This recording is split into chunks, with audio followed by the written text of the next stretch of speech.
Now going to talk about one of the most famous conquerors in all of human history, and that is Alexander the Great.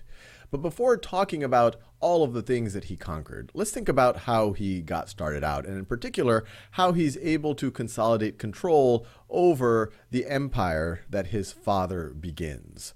So in the last video, we saw that exiting the Peloponnesian War, the Greeks were weak. Sparta and its allies, the Peloponnesian League, they had won, but the Greeks were ripe for being conquered, and they end up being conquered by Philip II, king of Macedonia.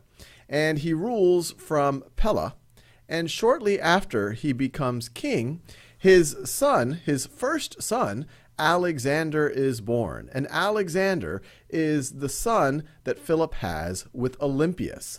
Olympias is the daughter of the king of Molossia, which makes her Molossian and not Macedonian, which is going to be somewhat important later on when Philip II dies. But the early part of Alexander's life is quite good, and he seems to be in favor with his father, Philip II. After all, Alexander seems like a decent heir to the throne.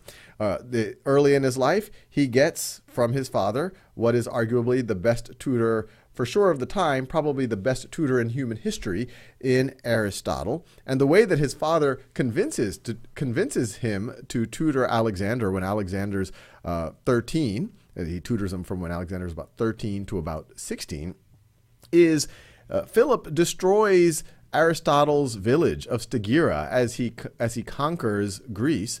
And Aristotle says, okay, sure, I'll tutor your son, but in exchange for that, why don't you rebuild my hometown and free all of the people who had been enslaved after the town was conquered? And so Philip agrees. Alexander gets a great tutor. There's also the stories of how Alexander carried favor with his father by taming the famous horse Bucephalus, who Alexander will eventually ride into Asia as he conquers the Persian Empire and beyond. And Philip, very proud of his young son being able to conquer this seemingly untamable horse. As Philip conquers, conquers Greece, Alexander is alongside him leading troops, showing him to be a capable military general, a capable leader. So all seems to be working out well for Alexander until Philip takes what ends up being his seventh and last wife. Until then, Olympias was his favored wife. And Olympias is a bit of a character, at least from the point of historians. You should take all of this with a grain of salt, because many of these histories and these stories were written hundreds of years later, and so it's not clear how much was a true account versus how much was made up. But beyond Olympias not being Macedonian, she is from Molossia. She is also, according to Plutarch, part of the cult of Dionysus, and she worships snakes and potentially even sleeps with snakes, which is really off-putting to a lot of the Macedonians. And so when King Philip around 337 or 338 finds a Macedonian to marry, and her name is Cleopatra, not the famous Cleopatra from history. We'll talk about her in a few hundred years. But you see here, Philip II, he takes his seventh wife. I don't list them all here. I only list Olympias here, who he marries in 357 BCE. And then they have Alexander, born Alexander III, shortly thereafter, the next year. They also have another daughter, Cleopatra, once again, not the Cleopatra when people refer to it in history. But then around 337 or 338 BCE, he takes his seventh wife. And this seventh wife is also named Cleopatra. She is Macedonian. Philip renames her Eurydice after his mother. And so you can imagine this is already a little bit threatening, because, well, what if this Cleopatra has a son, and she eventually does have a son, and now that son would be pure Macedonian as opposed to Alexander, who is only half Macedonian.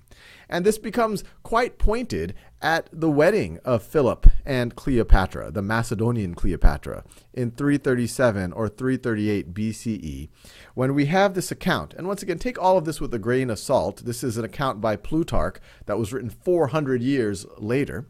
But Plutarch writes, at the wedding of Cleopatra, this is Cleopatra Eurydice, this is the Macedonian Cleopatra, the young one, whom Philip fell in love with and married, she being much too young for him, her uncle Attalus, and you see him on our little family tree here. This is Cleopatra's uncle Attalus, a Macedonian.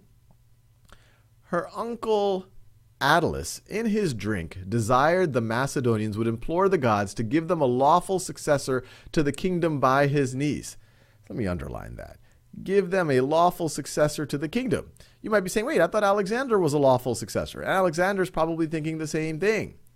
This so irritated Alexander that throwing one of the cups at his head, throwing it at Attalus's head, "You villain," he said. "What? Am I then a bastard?"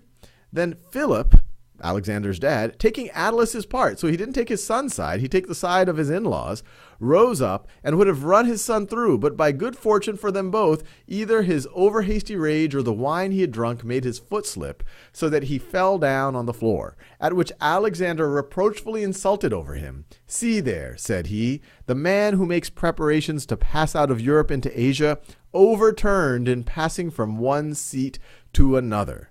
So if this account by Plutarch is even vaguely true, it shows this real tension that is forming between Alexander and his father. And it's, of course, being goaded on, or likely to be goaded on, by his mother, Olympias, who was the primary wife for a little bit, but now she's being pushed aside in favor of this Macedonian Cleopatra.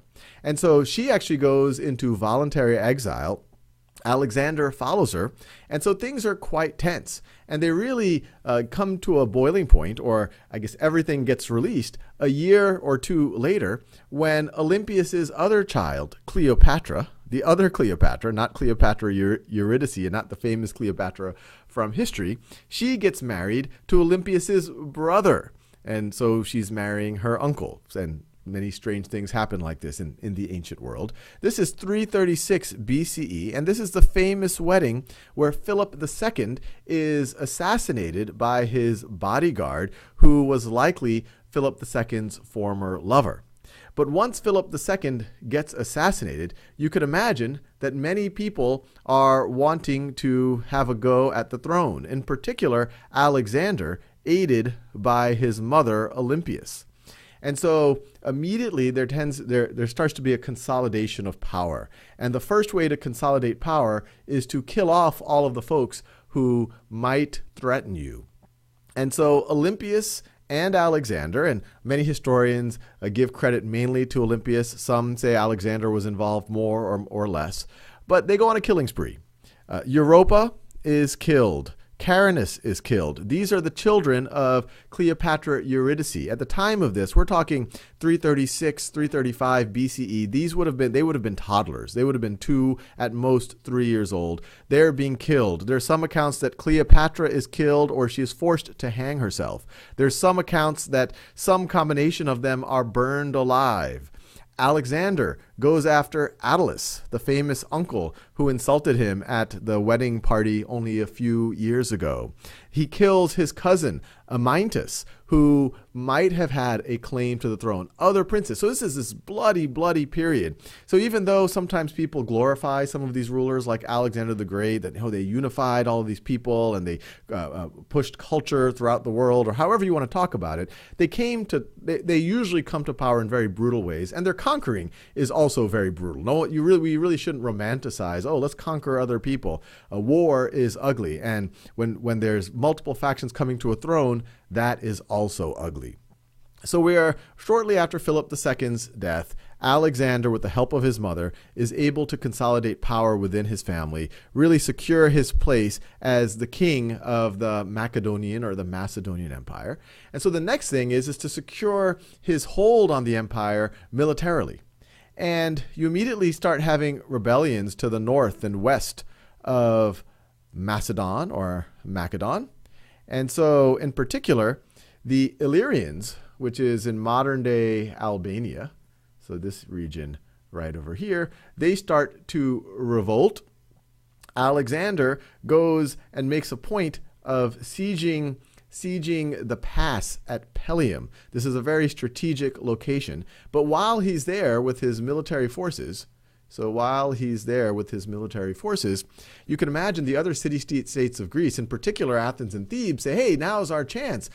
King Philip is dead. Alexander's out fighting with the Illyrians. Let's rise up and regain our independence. And many of them thought that Alexander might have already died in a previous military campaign. And so you can imagine they were very surprised after Alexander took control through a siege at Pelium and is able to come down surprisingly quickly. He really makes his soldiers march hundreds of kilometers in a matter of weeks to come down and put down the rebellion, from his point of view, at Thebes. And the Thebans refuse to stop rebelling. And so in retaliation, Alexander the Great completely destroys Thebes, this famous city of antiquity. This, only a few decades before this time, the leading city-state in all of Greece. And so he destroys Thebes, he enslaves its people. But that's what allows him to essentially scare the rest of the city-states of Greece to come in line. He hasn't conquered Sparta, or his empire hasn't conquered Sparta. That'll happen soon. But it really consolidates his power. And now we're talking 335 BCE. He's ready to think about doing what his father was planning and going off and trying to conquer Asia.